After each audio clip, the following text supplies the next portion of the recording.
क्या है और क्या करेंगे हम लोग। पिछला चैप्टर ख़त्म हो गया, छोटे छोटे चैप्टर है 9th क्लास का, जल्दी ख़त्म हो जाते हैं, दिल ही नहीं भरता। पर क्या करें कि क्लास के हिसाब से ही तो कंटेंट देना पड़ता है। मुझे लगता है कि बहुत कम है, लेकिन छोटे बच्चों को लगता है वही बहुत ज़्यादा है। ठीक है ना। और एक चैप्टर नहीं, कई चैप्टर पढ़ने हैं। ठीक है, तो आगे चलते हम लोग क्या करते हैं, वही जो करते और सुनते आ रहे हैं कि ध्यान में ही ज्ञान है, जो देगा ध्यान उसी को मिलेगा ज्ञान, और जितना देगा ध्यान उतना ही मिलेगा ज्ञान। थोड़ा ध्यान थोड़ा ज्ञान, ज़्यादा ध्यान ज़्यादा ज्ञान, क्योंकि ध्यान में ही ज्ञान है।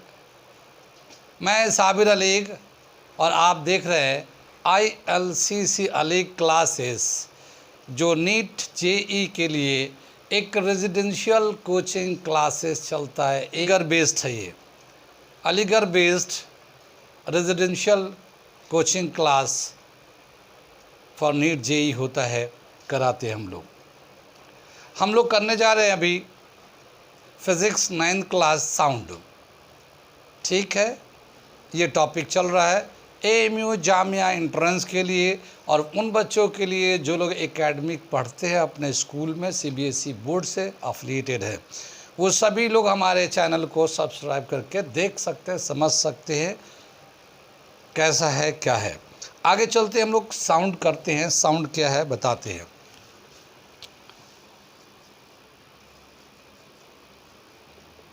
साउंड क्या बताया कि sound is a form of energy, it is a form of energy which give us the sensation of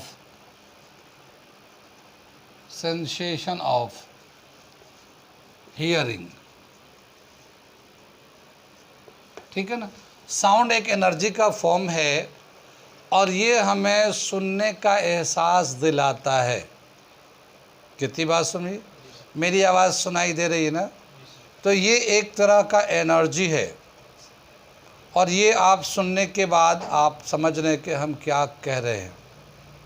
कितनी बात सुनी। तो एनर्जी का फॉर्म है साउंड। साउंड जो है कैसे प्रोड्यूस करते हैं, साउंड कैसे प्रोड्यूस होता है। तो प्रोडक्शन ऑफ साउंड, अगला है प्रोडक्शन ऑफ साउंड। ठीक है ना।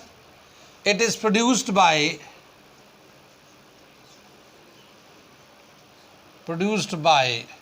डिस्टर्बिंग,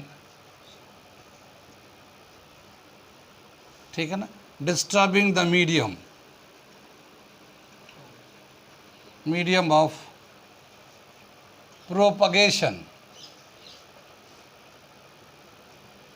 ठीक है, क्या मतलब है इसे समझते हैं हम लोग। ठीक है, it is produced by disturbing the medium of the propagation. जिस तरह से साउंड को जाने में, जैसे मेरी आवाज़ आप तक सुनाई दे रही है, तो कैसे आवाज़ जा रही है। मैं जो हूँ, जिस मीडियम में हूँ, हम लोग कहाँ पे रहते हैं, हम लोग कहाँ पे हैं, हम लोग हवा के समंदर में हैं। कहाँ पे हम लोग, हवा के समंदर में। मछली जल की रानी है, जीवन उसका पानी है। हाथ लगाओ तो डर जाएगी, और बाहर निकालो तो मर जाएगी। ठीक है ना। तो मछली के लिए पानी ही दुनिया है, वो पानी में ही रहते हैं। पानी से बाहर निकालेंगे तो वो मर जाएंगे। हम लोग कहाँ पे रहते हैं, इस हवा के समंदर में। अर्थ के ऊपर एयर का एक इन्वेलप है जो चारों तरफ से अर्थ को घेर के रखा हुआ है। हम लोग भी हवा के समंदर में। अगर ध्यान देंगे तो इसका ज्ञान मिले कि हम लोग हवा के समंदर में हैं। समंदर पानी का होता है, एक हवा का, तो पूरे हवा में है, हम लोग चारों तरफ से हवा में डूबे हुए हैं, ठीक है ना, हवा में डूबे हुए हैं। और इस हवा को जब मैं बोल रहा हूँ तो डिस्टर्बेंस दे रहा हूँ, क्या कर रहा हूँ, हवा को डिस्टर्ब कर रहा हूँ। और वो डिस्टर्बेंस, हवा में जो डिस्टर्बेंस है, वही डिस्टर्बेंस आगे जा रहा, आगे जा रहा, आगे जा रहा, और आप तक और उन तक जो लोग देख रहे हैं वीडियो को, वहाँ तक पहुँच रहा है ये डिस्टर्बेंस, और उसी डिस्टर्बेंस की वजह से आप सुन रहे हैं। जैसे पानी होता, देखा तो होगा, स्टैंडिंग वाटर, ठहरा हुआ पानी, पोखर में, पोंड में, ठीक है ना, एक पत्थर फेंकेंगे उसमें, ठक टप से आवाज़ आएगी।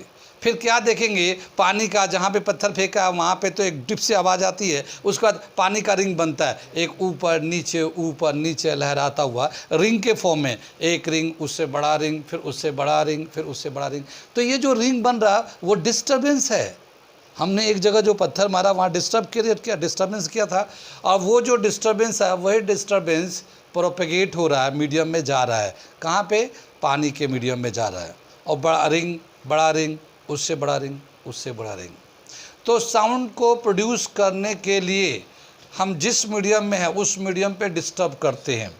जैसे हम लोग ताली और थाली, सुना कि नहीं, ताली और थाली कोरोना में बजाया गया था, ताली बजाओ थाली बजाओ।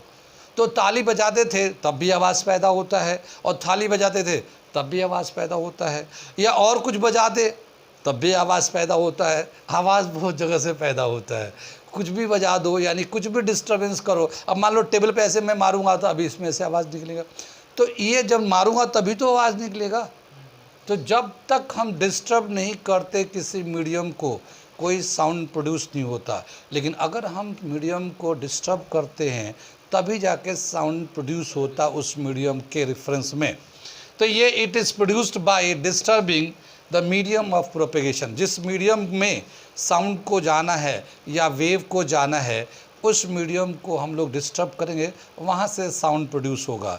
जैसे मान लो अगर लोहे का टेबल है तो उस पर अगर मारेंगे पत्थर से या किसी हार्ड चीज़ से तो उससे आवाज़ बनेगा, लेकिन वो लोहे की तरह का एक आवाज़ होगा, उसकी आवाज़ अलग होगी। और लकड़ी का अगर टेबल है तो लकड़ी के टेबल पे मारेंगे तो उसकी भी आवाज़ होगी, मगर उसका एक अलग होगा। तो किस तरह के मीडियम में हम लोग डिस्टर्बेंस प्रोड्यूस कर रहे हैं, उसी तरह का एक साउंड बनेगा, निकलेगा। हमारे आवाज़ बन के बाहर निकलते हैं, क्योंकि हमको कहते हैं कि यहाँ थ्रोट के अंदर एक वोकल कोड होता है, वोकल कोड है। जब नीचे से हवा को ऊपर की तरफ निकालेंगे ना, तो वो वोकल कोड जो है वो वाइब्रेट करता है और वो साउंड बनाता है। और साउंड क्या बोल रहा है वो हमारे दिमाग से कंट्रोल हो रहा है कि मैं क्या बोलना चाह रहा हूँ। तो वो जो मैं बोलूँगा वो दिमाग से मॉनिटर होगा, लेकिन एक साउंड जो है वो वोकल कोड से प्रोड्यूस होता है, ठीक है ना। तो वोकल कोड से साउंड प्रोड्यूस होता है, और जो हम बोल रहे हैं वो हम दिमाग से मॉनिटर कर रहे हैं। कितनी बात सुनिए है। जैसे बहुत सारे इंस्ट्रूमेंट होता है, गिटार होता है, तबला होता है, ठीक है ना, ड्रम होता है। तो ड्रम जो है हम लोग बजाते हैं, ठीक है ना, डम डम डम डम, तो आवाज़ पैदा करता है। लेकिन एक गाने या म्यूज़िक के हिसाब से जब बजाएंगे, तो जब उसमें तेज़ बजाना होगा तो तेज़ बजाएंगे, तो वो म्यूज़िक के हिसाब से मैच करता है, तो लगता है कि इस गाने के साथ या इस म्यूज़िक के साथ मैच करा रहे हैं, मगर वो मैच नहीं कर रहा। वो तो एक आवाज़ है जो प्रोड्यूस हो रहा है, वो मॉनिटर हो रहा है उस म्यूज़िक के वेव के थ्रू, ठीक है ना। तो हमें लगता है कि इस तरह का आवाज़ प्रोड्यूस हो रहा है। बैल कितनी बात सुन में, तो disturbance which propagate from one medium to, ठीक है ना। और डिस्टर्बेंस यहाँ पे दे रखा है, प्रोड्यूस करते कैसे, it is a disturbance, it is produce by disturbing the medium of propagation. Medium को डिस्टर्ब करेंगे तो चलता है। अब जैसे साउंड वेव है, ये जब देखते हैं इसका नेचर ऑफ प्रोपगेशन, ठीक है ना, नेचर ऑफ प्रोपगेशन देखते हैं कि किस तरह से साउंड वेव जो है वो 2 टाइप्स के होते हैं, ठीक है ना। चैप्टर का नाम क्या चल रहा था हमारा, साउंड वेव जो है, साउंड वेव जो है, वेव 2 टाइप्स के होते हैं। इसे मिटा दे, हम समझ में आ रही बात।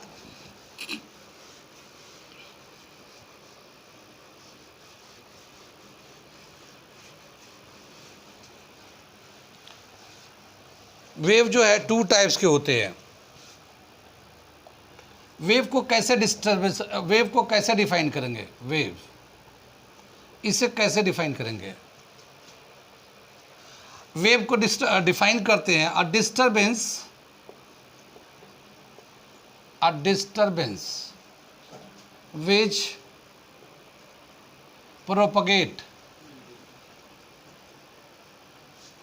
which propagates from one point to another is called wave. क्या मतलब हुआ?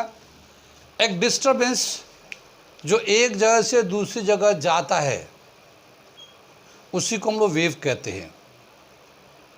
जैसे मेरी आवाज़ आप तक जा रही है ना, एक तो साउंड था, तो वो तो साउंड है जो डिस्टर्बेंस है, लेकिन वो वेव के फॉर्म में एक जगह से दूसरी जगह जा रहा है, आप तक पहुंच रहा है, तभी तो आप लोगों को सुनाई दे रहा है। ठीक है ना? तो इस तरह से बहुत सारा के वेव होते हैं और वेव जो है एक जगह से दूसरी जगह जाते हैं। ठीक है ना? तो वेव बोलते हैं अ डिस्टर्बेंस विच प्रोपगेट, ये प्रोपगेट का मतलब जाना।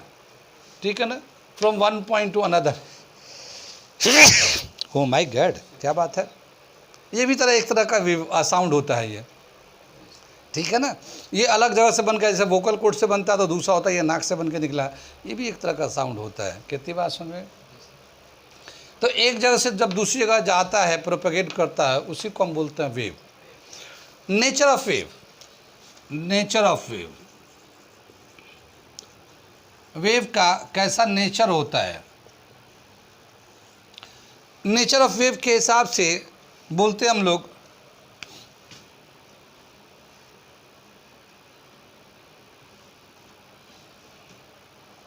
नेचर ऑफ वेव कहते हैं। तो इसको बोलते हैं, एक बोलते हैं transversal wave, transversal wave,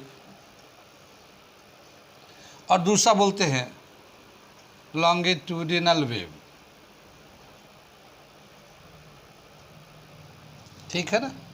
transversal wave, longitudinal wave. क्या बताया कि ट्रांसवर्सल वेव को हम लोग नॉन मैकेनिकल वेव भी बोलते हैं। क्या? नॉन मैकेनिकल वेव, या फिर इसको इलेक्ट्रोमैग्नेटिक वेव भी कहते हैं। इसको इलेक्ट्रोमैग्नेटिक वेव, मैकेनिकल वेव को ट्रांसवर्सल वेव को बोलते हैं। कितनी बात सुन में? आगे चले पीछे चले।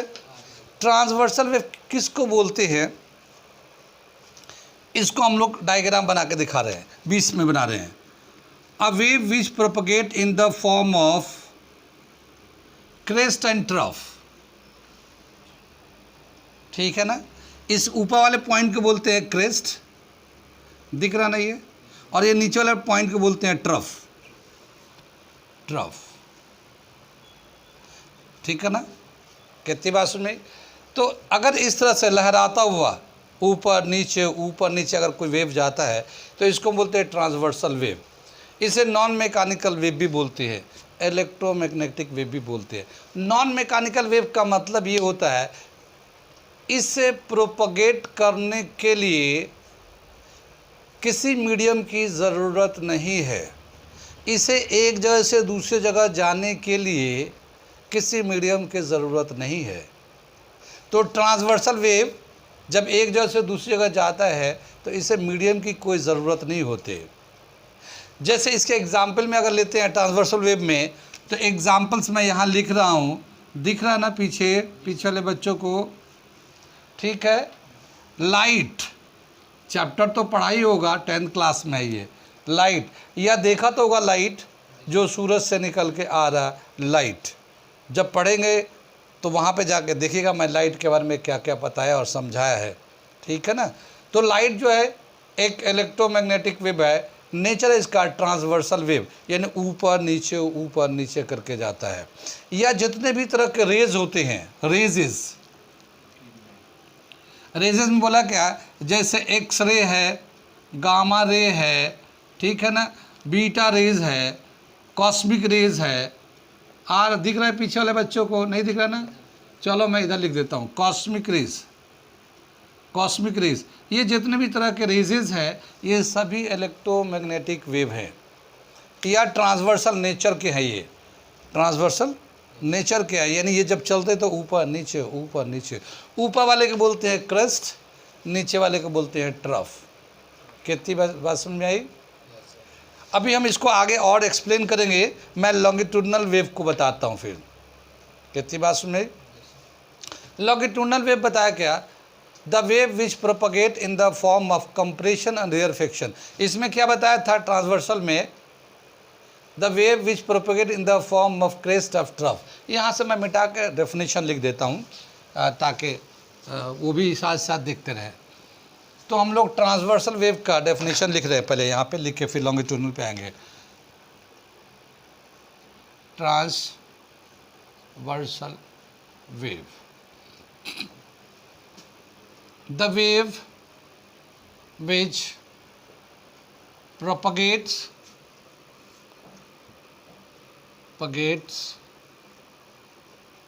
in the form of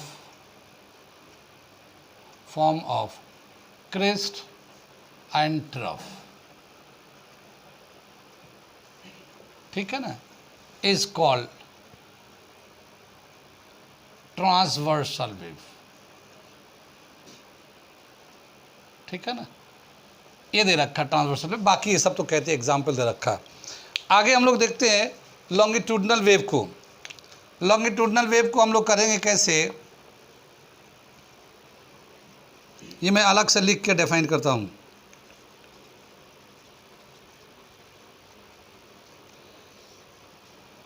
the wave which propagate in the form of compression and rarefaction, ठीक है ना, compression and rarefaction is known as longitudinal wave, longitudinal wave, ठीक है ना। लॉन्गिट्यूडनल वेव का जो है ये एक ऐसा वेव है जो कंप्रेशन और रेयरफेक्शन से चलता है। इसका एग्जाम्पल है साउंड वेव। एग्जाम्पल क्या है इसका? साउंड। साउंड जो है जो चैप्टर हमारा चल रहा है ये लॉन्गिट्यूडनल वेव है, ठीक है। लॉन्गिट्यूडनल वेव बनता कैसे है, जैसा मैं बना के दिखाता हूँ, इसे मिटाता हूँ मैं।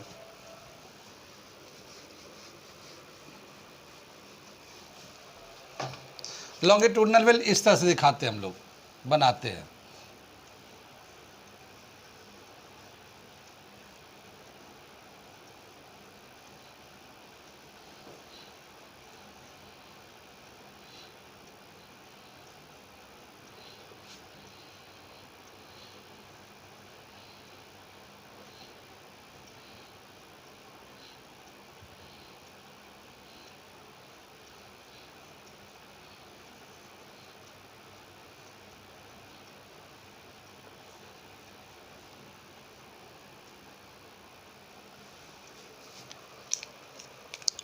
इसे कहते हैं हम लोग रेयरफेक्शन।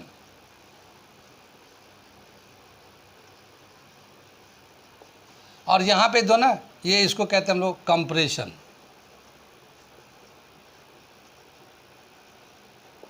ठीक है ना, कितनी बात सुनी?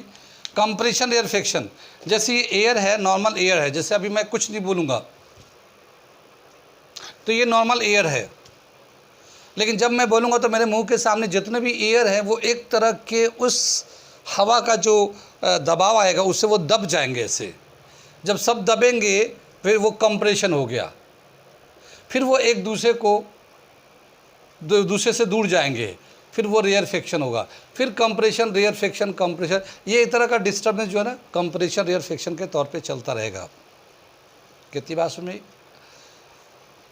डिस्टर्बेंस जाने का एक एग्जाम्पल देखते हैं कि डिस्टर्बेंस कैसे प्रोपगेट करता है।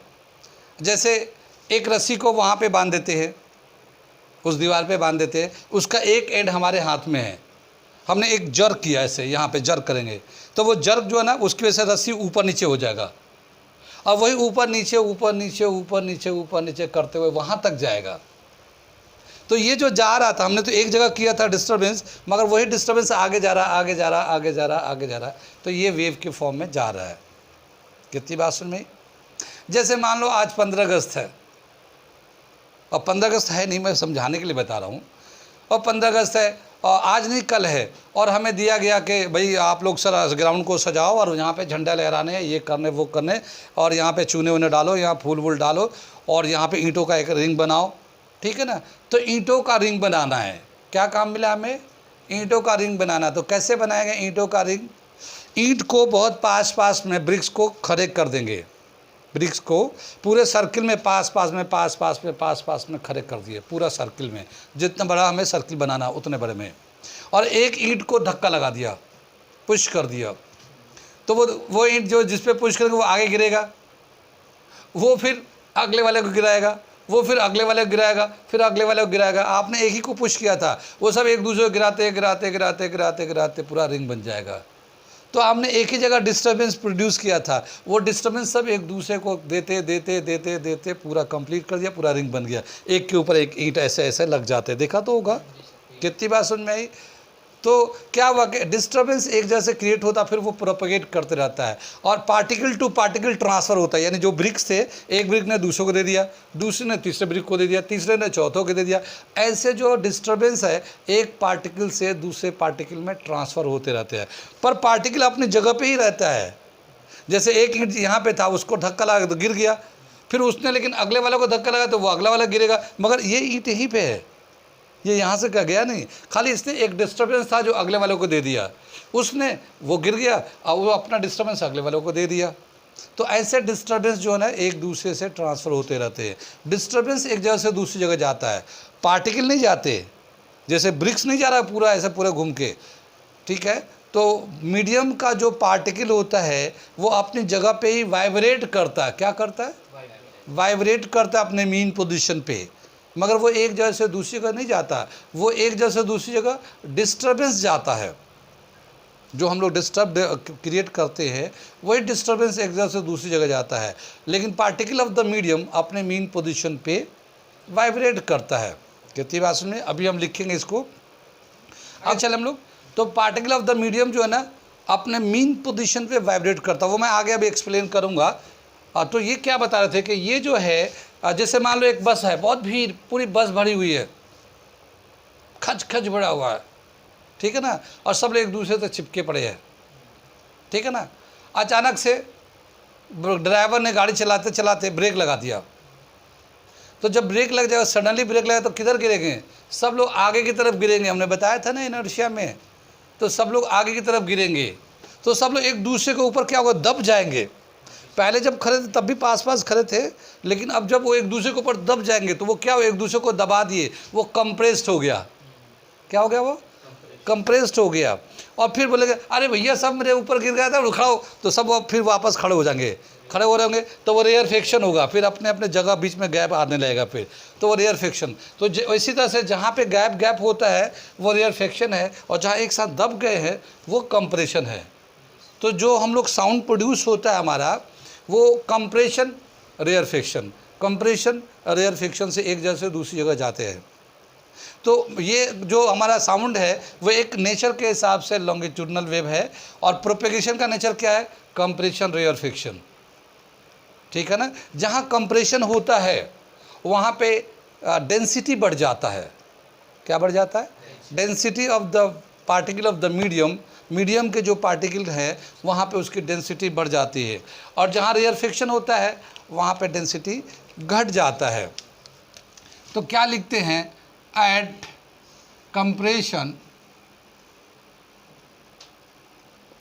The density of the particle of the medium, the density of the particles of medium, particles of medium increases, ठीक है ना। कंप्रेशन पे density of the particle of the medium बढ़ जाता है, and at rarefaction, the density decreases. The density of the particles of medium decreases. ठीक है ना। तो ये डेंसिटी का जो है ना डिक्रीज करता, जहाँ डिक्रीज करता वहाँ रिफ्लेक्शन होता है, जहाँ इंक्रीज करता वो कंप्रेशन होता है। साउंड जो है इस तरह से प्रोपेगेट करता है। कितनी बात सुन में, साउंड एक तो हमारा ये नेचर के हिसाब से हो गया, और मीडियम के हिसाब से जो वेव होते हैं वो 2 टाइप्स के होते हैं मीडियम के हिसाब से। जैसे हम लोगों ने बताया transversal wave non mechanical wave है, तो ये जो है लॉन्गिट्यूडनल वेव, इसको हम लोग मैकेनिकल वेव भी बोलते हैं। लॉन्गिट्यूडनल वेव को क्या बोलते हैं? मैकेनिकल वेव भी बोलते हैं। मैकेनिकल वेव लॉन्गिट्यूडनल वेव को बोलते हैं। क्या मतलब हुआ कि वेव को, साउंड वेव को चलने के लिए मीडियम का होना बहुत ज़रूरी है। क्या? मीडियम का होना बहुत ज़रूरी है। अगर मीडियम नहीं होगा तो साउंड प्रोपेगेट एक जगह से दूसरी जगह नहीं करेगा। जैसे मान लो 2 लोग मून पे बैठे हैं, बातें कर रहे हैं, क्या ये सही है या गलत? क्यों गलत क्यों है? क्योंकि मून पे जो है एयर नहीं है, तो जब हम बोलेंगे तो हम लोग कहाँ पे हैं? हवा के समंदर में। तो हवा तो होना चाहिए ना।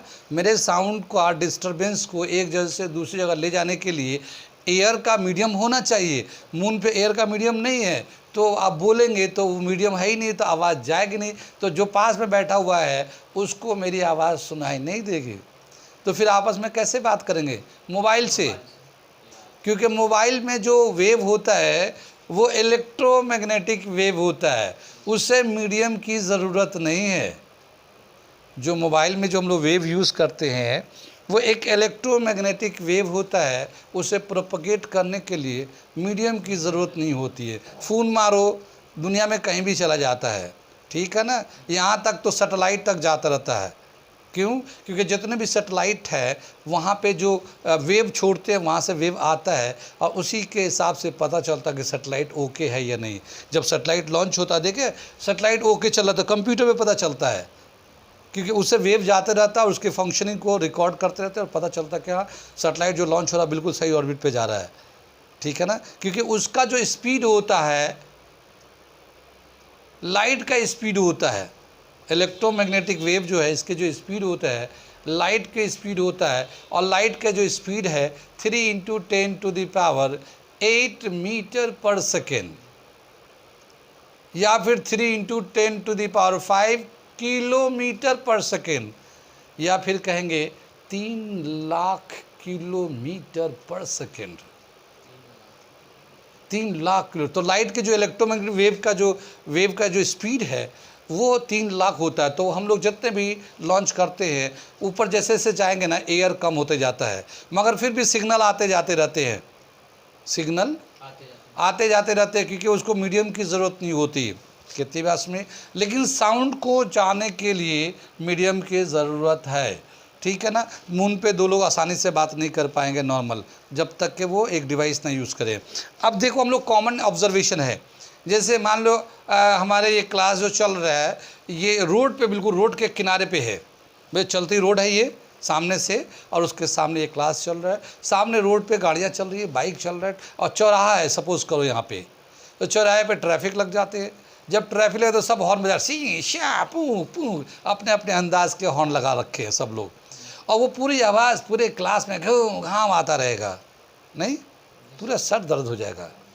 लेकिन अगर मैं ऐसा करूं, कैसा करूं कि क्लास को ग्लास से बंद कर दूं, यानी पूरा दरवाज़ा जो है वो ग्लास का लगा दूं, पैक करा दूं ग्लास से, और डोर लगा दूं उसमें पुश एंड पुल का।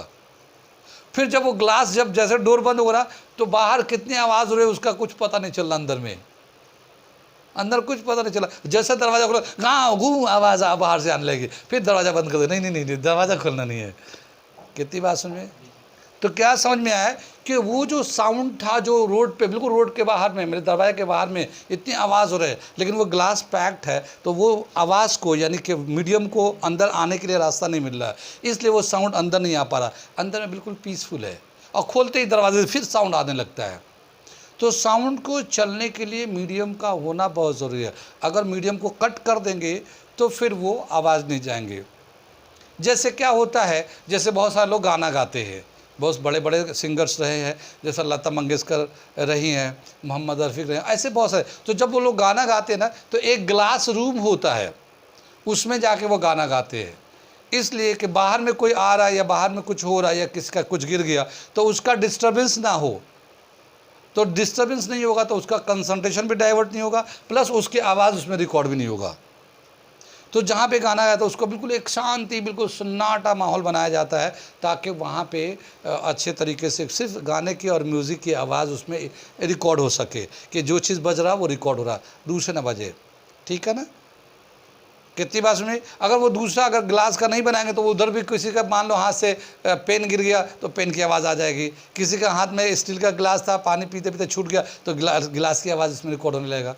कितनी बात सुन में? अब जैसे मैं ही रिकॉर्ड करूँ तो पंखा बंद कर दूँ, पसीने छूट रहे अंदर से, मगर पंखा बंद रखा हूँ, क्यों? क्योंकि उसका भी आवाज़ इसमें रिकॉर्ड हो जाएगा। कितनी बात में? तो साउंड जो है एक जगह से दूसरी जगह जाने के लिए मीडियम का होना बहुत ज़रूरी है, और जो मीडियम पे डिपेंड होता है उसको बोलते हैं मैकेनिकल वेव। साउंड एक लॉन्गिट्यूडनल वेव, तो लॉन्गिट्यूडनल का मतलब ये कंप्रेशन एयर फ्रिक्शन, और मैकेनिकल का मतलब मीडियम का होना ज़रूरी है। कितनी बात में? तो मीडियम मिलेगा तो चलेगा, मीडियम नहीं मिलेगा तो नहीं चलेगा। जैसे हमने बताया कि मून पे दो लोग बात नहीं कर पाएंगे क्योंकि वहाँ मीडियम नहीं है। इस तरह से स्पेस में दो लोग बात नहीं कर पाएंगे, जहाँ पे मीडियम मिलेगा वहाँ बात होगी, जहाँ पे मीडियम नहीं मिलेगा वहाँ बात नहीं होगी। तो बताया गया कि नेचर ऑफ वेव जो है, वेव का जो नेचर होता है, एक ट्रांसवर्सल वेव है, लॉन्गिट्यूडनल वेव है। ट्रांसवर्सल वेव को नॉन मैकेनिकल बोलते हैं क्योंकि इसको मीडियम की ज़रूरत नहीं होती, इसको इलेक्ट्रोमैग्नेटिक वेव भी बोलते हैं। लाइट इसका एग्जाम्पल है। रेज कितने भी, जो भी रेज ले रहे हैं, X ray, gamma ray, zeta रे, बीटा रे, कॉस्मिक रे, जितने भी रेज है सब ये। लॉन्गिट्यूडनल वेव में बोला क्या कि ये हमारा लॉन्गिट्यूडनल वेव है, इसको चलने के लिए कंप्रेशर एयर फ्रिक्शन से चलता है। ट्रांसवर्सल वेव ये क्रेस्ट एंड ट्रफ के फॉर्म में चलता है। लॉन्गिट्यूडनल वेव मैकेनिकल वेव है, इसको मीडियम की ज़रूरत होती है। आगे 2 पॉइंट में लिख देता हूँ, वो क्या दे रखा है कि जब भी कभी वेव प्रोपगेट करता है तो डिस्टर्बेंस जाता है, पार्टिकल ऑफ मीडियम नहीं जाता। पार्टिकल ऑफ मीडियम अपने मेन पोजीशन पे वाइब्रेट करता है। तो यहाँ पे ये पॉइंट्स को मैं हाईलाइट कर दे रहा हूँ।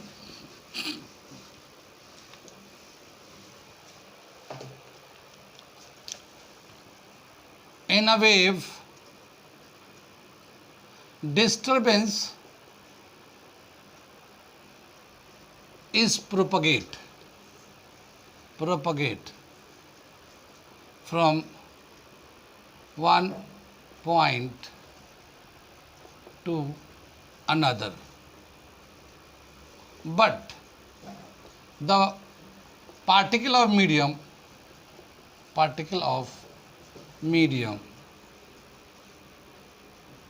vibrate on its mean position, vibrates on its mean position।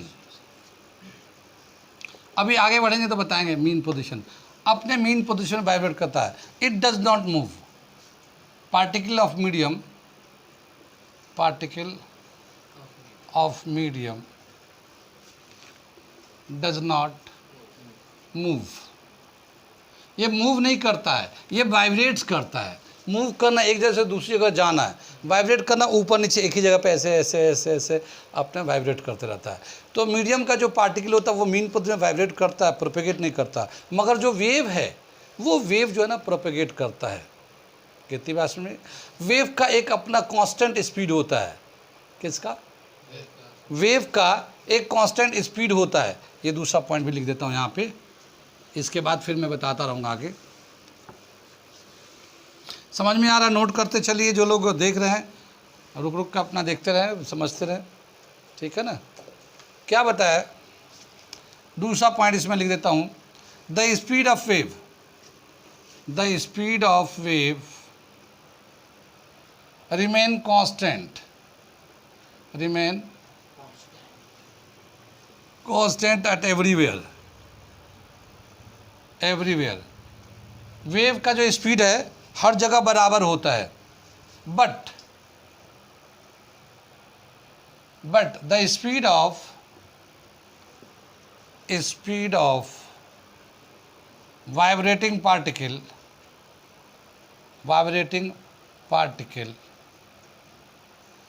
Varies मतलब चेंज होता है, वैरीज विद टाइम के साथ साथ वो वैरीज करते रहता है, चेंज होते रहता है पार्टिकल का। मैं आगे चलूँगा तो और इसको एक्सप्लेन करूँगा। क्या समझ में आइए कि वेव का स्पीड तो बराबर है मगर पार्टिकल का स्पीड सेम नहीं होता है। अब जैसे साउंड का जो स्पीड है एयर में, साउंड का स्पीड एयर में, स्पीड ऑफ साउंड